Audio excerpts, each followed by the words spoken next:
Hey guys, welcome back. Thanks for joining me for another video. If you are new to my channel, my name is Stephanie. I am a life and relationship coach. If you are new and haven't already subscribed, don't forget to hit the subscribe button and click on the notification bell. That will inform you each time I do upload a new video. If you are a subscriber, welcome back. Thank you guys so much for all of your love and support. I appreciate it. So let's get right into this week's topic. This week, I want to dive into cognitive dissonance.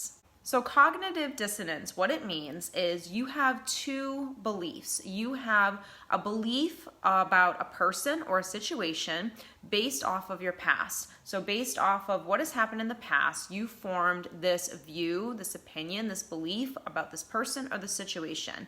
Now, what you're seeing, the reality of this situation, the reality of this person is conflicting. That what you're seeing now conflicts with what you have seen in the past. And so you have cognitive dissonance. So you have this disconnection between what is happening versus what was happening.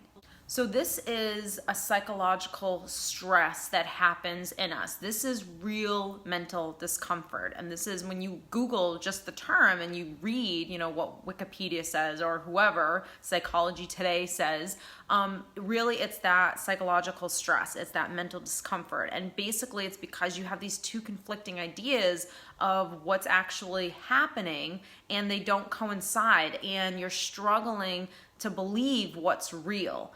Is reality real or is what I've seen in the past real? When you have that kind of disconnection, that's what causes this.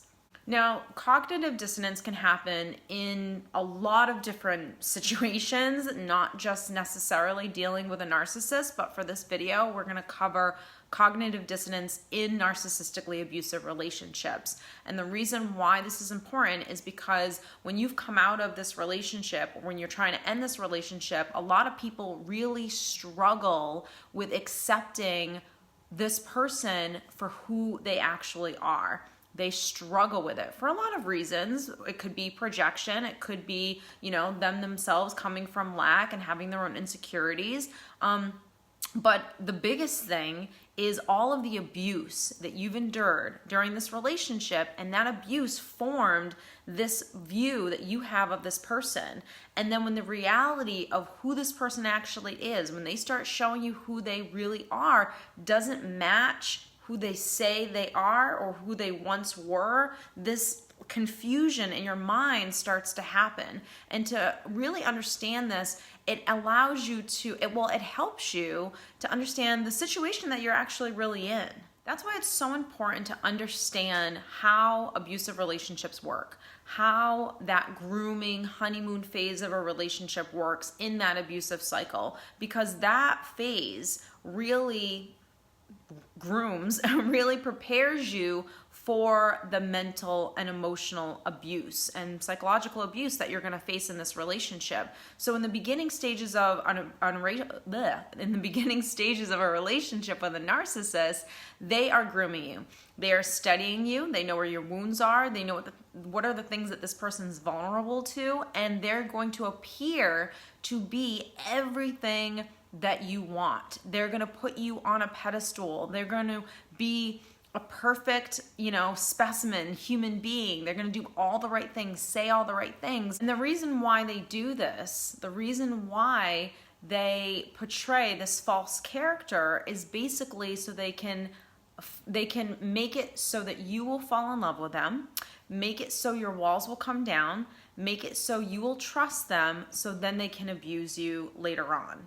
So aside from just grooming a victim, what is the other reason why a narcissist will do this? They do it for narcissistic supply. They do it for validation, admiration. They do it for everyone thinking that they're amazing. They do it so you'll mirror back what I want to see, and I want you to show me and make me believe that I'm a great person, I'm a great human being, and I don't want you to hold me accountable for anything. I don't want to take my part, my own, I don't want to be responsible for my part in the relationship. This isn't a two-way street, it's a one-way street, and it's my street.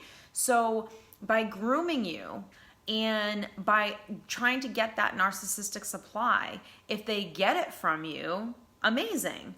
And if you're an individual who, I don't want to say weak, but if you haven't learned how to love yourself, if you haven't learned how to have standards in relationships, if you haven't learned that you're worthy of a healthy partner and know what you want in a relationship and hold people accountable, like, hey, if you're not it, that's totally fine. There's someone out there that is really right for me. If you're not a person that deals and sits in abuse, then you're not going to be a good source of narcissistic supply for this person, and the relationship won't last very long. So if you are a good source of supply, then all of the grooming, all of the love bombing, that abusive cycle that we talk about all the time, it will continue and continue throughout the years of your relationship or marriage with this person. So how does cognitive dissonance apply to the grooming phase in a narcissistically abusive relationship? My tongue is just not doing this thing today. But how it applies is, if you think about it, if you're being groomed, right, and you are giving the narcissist everything that they need, then you're a great source of supply. And like I said, the cycle is going to continue and continue. You're never going to set standards. You're never going to stand up for yourself. You're never going to want more. You're never going to want a deep connection with this person because you know that they're not capable of it. But if you're not that person, and in the grooming phase, you fall in love or you trust this person, and then all of a sudden the mask starts to come off and you see that and you start going, whoa, whoa, whoa. Don't get me wrong, I love you and I trust you, but something's not right here. You're no longer being the person that you were in the beginning. This is the person that you portrayed to be. This is the person that you told me you were. And now your actions are no longer matching up with what's happening right now. And some people, like I said, the cognitive dissonance is that struggle between what is real, what's happening in reality. Is this person who they say they are? Are they doing the behaviors that they once did? Am I in an abusive cycle and it's just going around and around? So if you're experiencing that cognitive dissonance, sometimes you can be stuck in that for a very, very long time because that cycle of honeymoon, of abuse, of love bombing, of coming back, and all of this stuff, it goes around and around and you stay stuck on that hamster wheel. But some people will experience cognitive dissonance and they'll say, and actually it'll be the thing that kind of awakens them and says, wait a minute, this doesn't make sense at all. Who you are now being is nothing like who you once were. And so that disconnection actually allows them to become very, very clear on who this person really is. So unfortunately, a lot of the times when cognitive dissonance happens and a victim will kind of bring it to the abuser's attention, they'll say, hey, this isn't right what's going on right now. Like your behavior, I don't like it, or it's not matching who you used to be, or I don't know what's going on with you right now. And what'll happen is the abuser will start to sense that you're standing on your own 2 feet and that you're starting to set standards. You're starting to have boundaries of what's acceptable and what's not. And they'll sense that. And 99.9% of the time, either you're going to experience the physical abuse or something like that, or you're going to experience the manipulation, the gaslighting, all of those things. Narcissists are extreme manipulators. So their goal is to make you out to be the problem because they're not going to acknowledge that they're the problem. They're not going to say, yeah, you're right, I'm a narcissist and I'm actually playing this abusive game with you right now. That's never going to happen. So in order for them to deflect the pain or the mirror that you're putting in front of them that they don't want to see, they're going to make you out to be the victim, or make you out to be the bad guy. So what'll happen is for a victim who is manipulated by this abuser, you'll then justify the abuser's actions or justify, what they did, what they said, how they behaved. You'll convince yourself that, I was overreacting, or I'm actually the problem, or maybe I am too sensitive, and you'll start to have those kind of thoughts in your head where this person has now been able to manipulate you to make you feel like the real problem is actually you. It's not them, it's you. That you're being too this, or you have too high standards, or you're not being, accepting, or you're not being as compassionate as I need you to be, when abuse is actually happening. So that's how a victim can get really, really stuck in these relationships, is when they're able to be manipulated to make where the abuser is able to make you feel that what you're innately feeling inside is wrong. So how do we get unstuck from this disconnection that we have, these two conflicting ideas or beliefs in our mind? The first thing is you absolutely cannot justify someone's behavior. Abuse is abuse. So if you feel like you're being abused, chances are you're being abused. I mean, when I get messages from people that are saying, you know, is this abuse or am I just not accepting of the person? You have to know what are your standards. You have to know what abuse looks like. And that's why I make these videos, is to really educate you guys on what is emotional abuse, because physical abuse, sexual abuse, I mean, those types of things are very black and white. Emotional abuse is really gray. And unless you really understand what this type of abuse is, what it looks like in a relationship, a lot of us won't know if we're being abused. And a lot of us, if we're coming from that codependency, that lack of self within ourselves, we're going to believe the manipulations. We're going to allow someone to gaslight us. So never justify someone's abuse or someone's hurtful ways.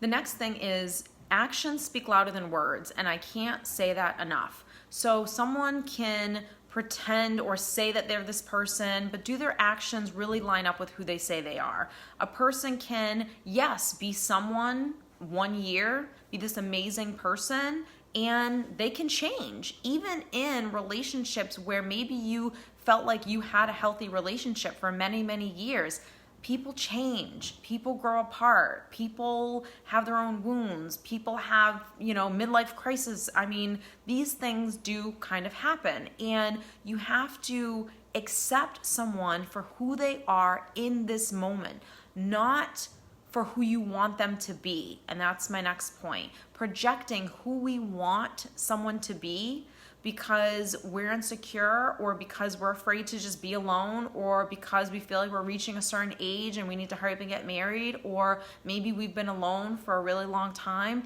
that we accept behavior that otherwise we wouldn't have tolerated. You cannot project what you want onto someone. Someone needs to just apply for the job, fill out the application, you interview them, and you find out, is this person right for the job? So when you go to work every single day, if you've ever hired anyone, or even if you've been a manager or anything like that, you'll know if someone is right for the job based off of course, their application, who they say that they are. And after, you hire someone, you review the application. Okay, you say you are this person. Okay, great. Now you come into the job. Sometimes you even have a trial period in a job where you have to prove yourself, prove that you are who you say you are in this resume. And it's the same thing in relationships and dating. So, and when someone shows you that they're not, or no longer who they once said that they were, or who they said they were, then it's time to, fire them. It's time for you to let that person go so you can actually get the right employee or the right person in your life. The next thing is really practicing responding versus reacting. If you're dealing with a narcissist, chances are they're extremely manipulative, they're very, very witty, and it can be overwhelming sometimes to have a conversation with this person. And I know I've 100% been there. I was always the person that, with a lot of people, a lot of strong personality people, abusive people, I would get very overwhelmed in conversations because I wouldn't know how to communicate myself to other people. It was something that I struggled with for a very long time. And it was because, number one, I wasn't quite sure always what I was feeling or what I needed. I didn't have that kind of confidence in myself. And then I just always was easily manipulated, or I was, that people pleaser. So if someone said something, I didn't know how to stand up for myself all the time. So one of the things that I've learned over the years is to practice talking about the things that I need. Knowing what I need is very easy. When sometimes I had a client actually yesterday even say, sometimes I don't even know what I want or what I need. And you really do. So if you ask yourself a question, something's going to come up. If you feel like something is abusive and you ask yourself, is that abusive? That answer is going to come up. So your intuition is always going to be there, but are you going to listen to it? Are you going to focus on it? And that's something that, again, it's a practice to do, to really stay in touch with, okay, what do I need? What do I think? What do I feel? and really getting to know yourself like that. That's self-love. That's practicing self-love. So listening to your intuition on whether or not someone's behavior is abusive, unacceptable, and expressing that in a calm and healthy way, not reacting and getting emotionally tangled in this abusive person's, energy. And the last thing, if you've done all of this and you get to a place where you say, I know inside that this person's not right for me. I know this person, hey, even if they once were a great person, or even if they were able to put on this character and play this role for a very, very long time, either their mask has slipped and I'm seeing things that I don't like, or maybe I've changed and maybe my standards are a lot higher than it once was. And now, I feel like this relationship just isn't working for me any longer. It's not serving my higher good. I don't feel good when I'm around this person. And if you're really, really honest with yourself, then maybe this relationship is not one that you need in your life. And believe me, letting go of any relationship is difficult to do, but it's like I always say, you're either going to push through whatever fear is in your way that's allowing you to not leave this relationship, to not let it go. You're either going to push through that because what you want is to have a great relationship, a healthy relationship, a relationship of mutual respect and understanding and easy communication, right? With someone, rather than keeping people in your life that aren't serving you, that it's really difficult to just have a mutual understanding, a mutual respect, a healthy give and take. We all struggle sometimes with just letting relationships go, with just saying, hey, look, you were in my life for a lot of years, and maybe those years were great, maybe those years weren't that great, but right now, things are just changed. I'm not the same person. Maybe you're not the same person. And letting relationships go. We feel sometimes that relationships need to be in our life for our entire life, when sometimes people, actually not sometimes, all the time, people come in and out of your life for different reasons at different times. And sometimes a relationship has served its purpose, right? It's done what it needed to do, and you're still allowing it to linger around, and it's no longer serving you. So is it easy to do? No, but what do you want? Do you want to be happy? Do you want to meet a great partner? So if you do, you're keeping this relationship in your life, and it's blocking the good that could be coming into your life right now. So I hope that this has helped you guys understand cognitive dissonance a little bit better. I hope that it has helped you to get some tips on how to kind of get unstuck from this and just be aware of whether or not it's happening. So if you guys have any questions, please leave them down below. Don't forget to give this video a thumbs up, and don't forget to hit subscribe and the notification bell. So I will see you in my next video.